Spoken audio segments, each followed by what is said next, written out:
Nos place darles la bienvenida a una nueva edición de Diálogo al Punto, un programa internacional que les brinda información y también inspiración para la vida.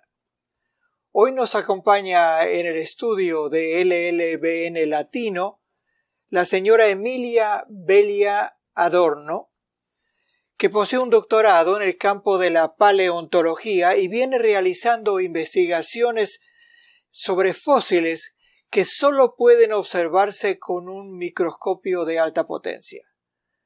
Bienvenida a Diálogo al Punto. Muchas gracias a usted por la invitación. Sé que todos vamos a aprender algo nuevo e interesante en este diálogo con la doctora Belia Adorno. Y vamos a comenzar nuestra conversación con algo simple, y es ¿qué la motivó a estudiar biología primero en su patria? Mi curiosidad por la biología y mi interés tengo que atribuirlas en parte a mi madre. Ella enseñaba ciencias naturales, así que en casa había mucha literatura de la que yo podía acceder. ¡Qué interesante! Además, al fondo de mi casa, como mi casa estaba en construcción, encontraba pilas de arena y de rocas que yo podía ir y coleccionar esas piedras de colores. Ajá. Así que era algo entretenido para mí, además que encontraba diferentes tipos de insectos y algunos anfibios interesantes. Y creo que eso fue lo que a mí más tarde me animó por las ciencias biológicas. ¡Qué bien! Y después hubo una transición hacia la paleontología, de lo vivo a lo fósil. Exactamente. Esa transición fue durante mi carrera de licenciatura en biología. Más o menos a la mitad de la carrera, uno tenía la posibilidad de elegir entre 4 orientaciones. Recuerdo que no estaba muy decidida cuál de ellas elegir, y entre ellas encontraba una que se llamaba paleontología. Estaba segura que esa orientación no era para mí, porque relacionaba la paleontología con la evolución, y como cristiana yo decía, ¿cómo voy a pasar horas estudiando acerca de la evolución que no concuerda con mi filosofía, con mis creencias? Así que eso lo tenía muy en claro. Sin embargo, Dios tenía un plan diferente para mí más tarde. Bien. Que me indicó que debía estudiar paleontología. Bien. Claro, esa transición también implica un cambio de localidad. Usted estudió primero en la universidad en la Argentina y siguió los estudios de posgrado aquí en la Universidad de Loma Linda. ¿Cómo fue eso? Sí, tengo que contar además que tuve la oportunidad de asistir a un congreso, a un encuentro de ciencia y religión, previamente a mi decisión de optar por la paleontología. Ese encuentro se estaba realizando justamente el mismo año que yo tenía que elegir para esa orientación que iba a seguir. ¡Ah, qué providencia, eh! Así que en ese encuentro, para mi sorpresa, la mayoría de las exposiciones eran desde la geología y de la paleontología. Así que yo pude aprender como cristiana cómo puedo aprender acerca de estas ciencias. ¿Cuán difícil fue la transición a un idioma diferente, a un contexto? ¿Cómo hizo esa transición? Esa transición considero que fue lenta y repleta de desafíos para mí. Uno de esos desafíos era poder aprender a hacer ciencia, ir al campo, recolectar los datos, poder interpretar esos datos, y esos skills, esas destrezas, los aprendí durante mi licenciatura en Argentina. Al finalizar mis estudios en Argentina, pude venir a Loma Linda con esa base de investigación que tenía y poder continuar aquí mis estudios. ¡Qué bien! Ahora, algunos de nuestros televidentes se preguntarán ¿Qué estudia la paleontología? Bueno, la paleontología, y podemos comenzar a hablar de la paleontología desde el significado de la palabra, Ajá. que deriva de 3 vocablos del griego. A ver. Es logía, que es el estudio. Sí. También deriva de la palabra anto, que es ser, y también palaios, que es antiguo. Ajá. Entonces podemos decir que la paleontología es el estudio del pasado de la vida sobre la Tierra y lo hace a través de los fósiles, en su gran mayoría, que son los restos que han quedado de esas materias vivientes de la vida. Esa diferencia es muy importante para nuestra audiencia porque una cosa es la biología, en la que cualquier persona viva puede estudiar los organismos vivos. Es una ciencia experimental, digamos. Pero la paleontología, como la geología, son ciencias históricas, en la que uno no tiene videos de lo que pasó, uno tiene que usar evidencias, hipótesis, probarlas. Eso me parece a mí una diferencia muy importante para los cristianos, para distinguir las ciencias experimentales de las ciencias históricas. ¿Estoy en lo correcto? Está en lo correcto. Y hay que resaltar que estas ciencias, además de estudiar, interpretan. Entonces ese punto hay que tenerlo en claro. Muy bien. Sí, una cosa son los datos y otra cosa es la interpretación. Y utiliza tanto las metodologías y los fundamentos de la biología como la geología, como usted lo decía. Bien. Ahora, estamos acostumbrados, seguramente con nuestra audiencia, a ver los fósiles de grandes animales, de los restos de los dinosaurios, de las ballenas, pero usted se ha dedicado a investigar el otro extremo. Lo que me decía son microfósiles y nanofósiles. Háblenos de ese tipo de fósiles. Incluso tenemos alguna imagen ahora en la pantalla. Para poder explicar sobre estos fósiles tenemos ahí en la pantalla 3 ejemplos que son unos de los microfósiles más estudiados en los sedimentos. Hay que recalcar que se denomina microfósil a aquellos fósiles que no pasan 1 milímetro de diámetro, que equivale a 1000 micrones, que es lo que vemos ahí, la escala en micrones de estos fósiles. Los foraminíferos, por ejemplo, el promedio de tamaño es de 50 a 600 micrones. De las diatomeas aproximadamente de 10 a 100 micrones. Y tenemos un tercer grupo que entra dentro del grupo de los nanofósiles, que son los microfósiles que no superan los 30 micrones en tamaño. Y el promedio de tamaño aquí es aproximadamente entre 5 y 10 micrones para cada una de esas plaquitas que forman la cocófera que estamos viendo ahí. ¡Qué bien! Incluso usted trajo aquí un par de restos de sedimentos, rocas, son rocas de sedimentos. Explíquenos a ver un poquito. En este caso tenemos un ejemplo de una roca que contiene diatomeas. También se la llama esta roca diatomita. Y acá tenemos otro ejemplo de una roca que contiene foraminíferos y nanofósiles calcáreos. Los foraminíferos apenas se pueden visualizar como puntitos blancos en la roca, pero uno necesita los microscopios para poder observarlos adecuadamente. Ahora, usted me decía, hablando de paleontología, que un fósil representa el resto de algo que fue vivo, que ya no lo es. ¿Cuáles eran los organismos vivos que usted estudia?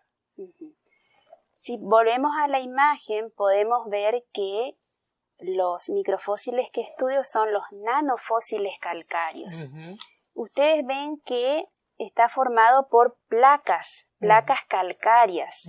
Esas placas se forman dentro de un alga. Ese es el organismo que produce este tipo de fósiles, en su gran mayoría. Son algas que producen la fotosíntesis. Que es tan útil para la vida. Sí. Ahora, usted me decía que hay dos tipos de plancton. Háblenos del Exactamente. plancton. Usted habla de algas. ¿Qué relación hay entre plancton y algas? Sí, tenemos el plancton que está formado tanto o integrado por fitoplancton o plancton vegetal, que son los encargados de realizar la fotosíntesis, producir el oxígeno que necesita el mar, la vida marina. Y por otro lado, el zooplancton o plancton animal, que está integrado por animales diminutos, que junto con el fitoplancton son la base alimenticia del mar. Y algo que quiero recalcar es que el fitoplancton es tan importante que produce el 50% del oxígeno que hace posible la vida en el planeta. Eso quiere decir que son incluso más importantes que el Amazonas. ¡Qué impresionante! Ahora, ¿cómo y cuándo se fosilizaron estos plancton? Bueno, una manera de poder entender cómo es el proceso de fosilización es ver qué es lo que pasa hoy en los mares modernos. Y una característica de estas algas es que se mantienen flotando a través de estas plaquitas que les ayuda a esa flotación. Sí. Se mantienen en la zona fótica para poder recibir la luz del sol y realizar la fotosíntesis. Pero no siempre se mantienen en esa zona.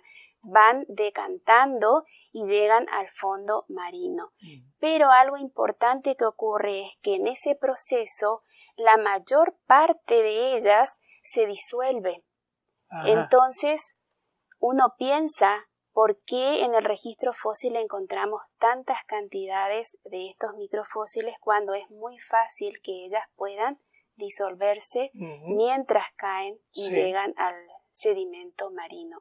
Las que sí logran llegar al sedimento marino, que a veces lo hacen también a partir de las deposiciones de los animales que las han consumido, eso se sedimenta y ahí empieza el proceso de fosilización. Bien. A nuestra audiencia le va a interesar saber también que usted, Emilia, no está sola, sino que está casada. Y vamos a presentar aquí una foto de la pareja. A ver, ¿cómo se llama su esposo? Aquí estoy junto a mi esposo, Robert Adorno. Él es mi apoyo incondicional y lo ha sido durante toda mi carrera. Y él se ha especializado en las áreas de ciencias sociales. Él investiga la parte económica y social. Bien. ¿Cuánto tiempo hace que están casados? 10 años. 10 años, muy bien. Pues vamos a hacer un breve paréntesis y luego continuamos la conversación sobre estos fósiles microscópicos. No se vayan. Si usted desea vigorizar su mente y su vida cristiana, lo invitamos a visitar el portal de la editorial Adventus. Allí encontrará un rico menú de libros de autores adventistas sobre diversos temas. Los puede adquirir desde cualquier parte del mundo con una tarjeta de crédito. Visite hoy nuestro catálogo electrónico adventus21.com. Gracias por seguir en sintonía con este programa y esta entrevista con la doctora Emilia Belia Adorno, especialista en microfósiles. Ya nos explicó ella dónde los encuentra. Y entonces, ¿dónde ha realizado usted esas investigaciones?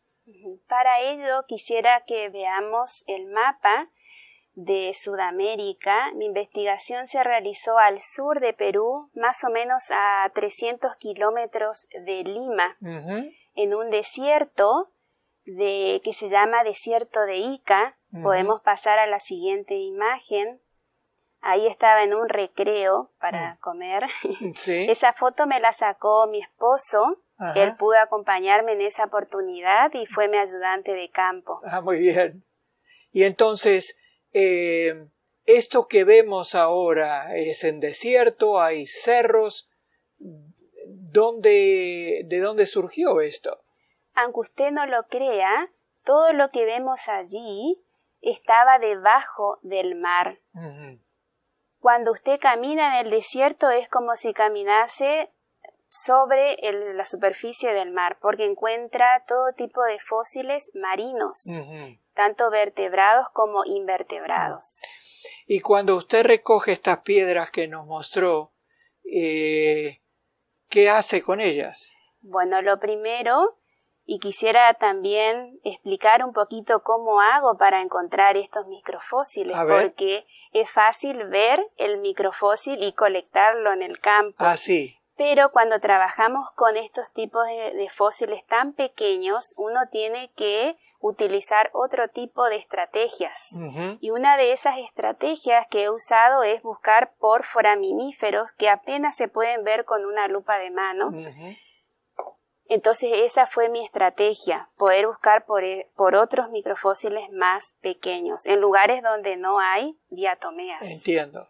¿Y entonces qué hace con ellos? Bueno, una vez que colectamos estos sedimentos, estas rocas, las llevamos al laboratorio y son preparadas de acuerdo a si se las van a observar en microscopio óptico o en microscopios electrónicos. Aquí vemos una foto ahí está usted trabajando con eso. Sí, ahí estoy observando un foraminífero y también observo los nanofósiles calcáreos. Bien, tenemos otra imagen aquí que nos muestra alguno de estos. ¿Puede decirnos qué son estos? Sí, esta imagen la he colocado aquí para poder mostrar la diversidad que existe en estos microfósiles. ¡Qué impresionante! Es impresionante y poder descubrirlos cuando uno estudia es aún más. Hay otra incluso aquí. Hay otra imagen aquí. Vemos que tienen formas circulares, de estrellas, de espinas, y hay otras más que no he incluido aquí. Es algo impresionante, o sea, usted no podría haber hecho su investigación antes de que tengamos estos microscopios tan potentes. Exactamente, por eso es una ciencia relativamente reciente, porque a través de el mejoramiento de las lentes y los microscopios fue posible observar y entender qué rol cumplían estos organismos en el pasado y hoy también. Ahora, usted es una cristiana de convicciones bíblicas. ¿Cómo conecta este trabajo de investigación con esas convicciones y esas creencias? En mi trabajo algo que hago mucho es observar. Y mientras hago mi tarea de laboratorio y estoy frente al microscopio, observo estas formas, me he encontrado con muchas de estas formas y me doy cuenta al ver el rango estratigráfico que tienen estos microfósiles, es decir, la primera aparición en el registro fósil y la última, me doy cuenta que no existen en la actualidad muchos de estos que estoy mostrando aquí que tienen un diseño extraordinario. Eso a mí me da la pauta de que en el pasado existía una gran diversidad de estas plaquitas calcáreas que hoy no la podemos ver como se las veía antes. Como un cambio, un desastre tal vez. Eso me hace pensar mucho en lo que nosotros creemos, en un Dios creador y un Dios que le encanta la diversidad. Entonces a mí mi mente vuela a las Sagradas Escrituras y pienso en ese Dios que se muestra a través de mis estudios, mis observaciones diarias. Un Dios a quien le gusta la belleza. Exactamente. Además de la variedad, porque algunas de estas cosas son obras de arte. Sí, son obras de tamaño que solamente se puede ver con un gran, poderoso microscopio. He visto artistas que han copiado los diseños y las imágenes en los cuadros. Sí. Ahora, todo esto que nos está explicando también tiene una dimensión práctica, ¿verdad? Comercial. Explíquenos un poco. Son comúnmente utilizados en el estudio de la estratigrafía. Se llama la bioestratigrafía y utilizan estos fósiles para poder correlacionar las rocas. De esa manera se estudian qué capas podrían ser más probables que tengan, por ejemplo, hidrocarburos. Así O sea, para la búsqueda del petróleo. Exactamente. Así que son muy útiles estos fósiles y otros también, microfósiles. De modo que usted podría dedicarse a la búsqueda de petróleo si quisiera, Sí. que tanto en la Argentina como en los Estados Unidos y en otras partes del mundo representa una fortuna. Está creciendo esa área. Y lo que he leído es que hace muchos años, no hace tantos años, pero se concentraba el conocimiento en Norteamérica y en Europa. Ajá. Y en países no tan desarrollados no se conocía tanto y son los países que más petróleo tienen. ¿Tienen? Sí, qué interesante. ¿Quiere contarnos alguna experiencia? Usted es cristiana, nos habla de Dios. ¿Alguna experiencia que sintió la presencia de Dios en su vida o su orientación para su vida? Sí, tengo muchísimos momentos que he sentido la presencia de Dios, sobre todo durante estos últimos años, durante mi doctorado. Uh-huh. Al finalizar mis estudios, uno piensa hacia atrás y quisiera contar mi experiencia que ocurrió más o menos hace 11 o 10 años atrás, Uh-huh. cuando al finalizar ese encuentro que pude participar en la Universidad Adventista del Plata sobre fe y ciencias, que me había cambiado mi perspectiva de decir, un cristiano puede ser también paleontólogo. Ajá.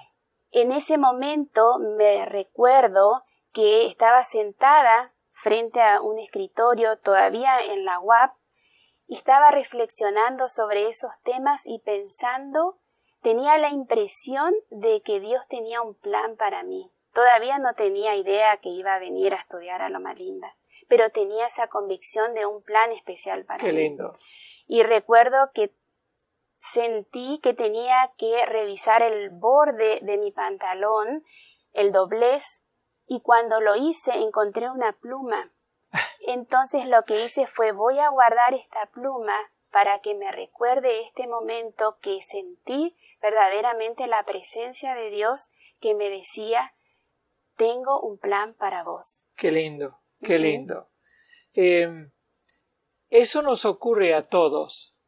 Creo que todos los seres humanos sentimos que Dios nos habla a través de su espíritu a nuestra conciencia. Nos guía, nos da seguridad, nos dice, yo te creé, yo te sostengo, yo tengo un plan para ti. Nunca lo olviden eso, mis queridos amigos. Seguramente algunos jóvenes buscando el camino de la vida, la profesión, Dios está hablándote, acomodando las cosas para llevarte a tu destino. Tal vez usted estudia la Biblia, ¿tiene algún pasaje bíblico favorito que quiere compartir con nuestra audiencia? Sí, hay varios salmos que me gustan y recuerdo un salmo, Salmos 35:7, que dice, encomienda a Jehová tu camino, confía en él y él hará. Y eso me recuerda que desde el momento que confié en que Dios iba a guiar mi camino y que me iba a enfrentar a un área de la ciencia a la que temía, y que Dios me estaba diciendo, deja a un lado tus temores, deja a un lado tus preconceptos y seguí adelante. Y eso es lo que quisiera transmitir con mi testimonio y ojalá algún estudiante hoy pueda escuchar y seguir adelante con sus estudios. Qué lindo. Ahora, por delante, ¿qué es lo que hay? Tiene este conocimiento, un área nueva de investigación, algunos planes para el futuro, tal vez la docencia o hay algo antes.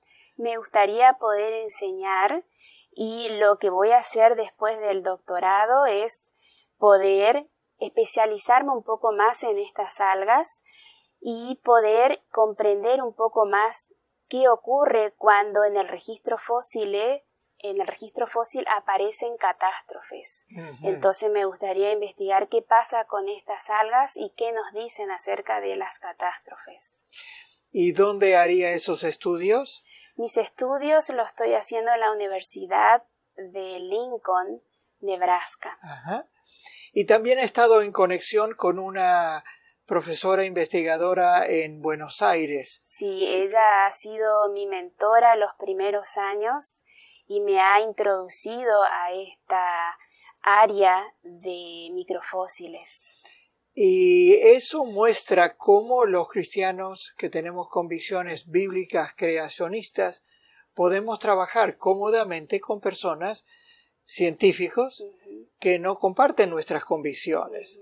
Porque esa relación que usted ha tenido, me ha dicho, ha sido una buena relación. Sí, incluso las personas que saben que somos cristianos se acercan de otra manera y me ha tocado orar por algunos de ellos en situaciones difíciles, porque saben que tenemos un Dios y quizás ellos confían en que esas oraciones van a llegar al Señor.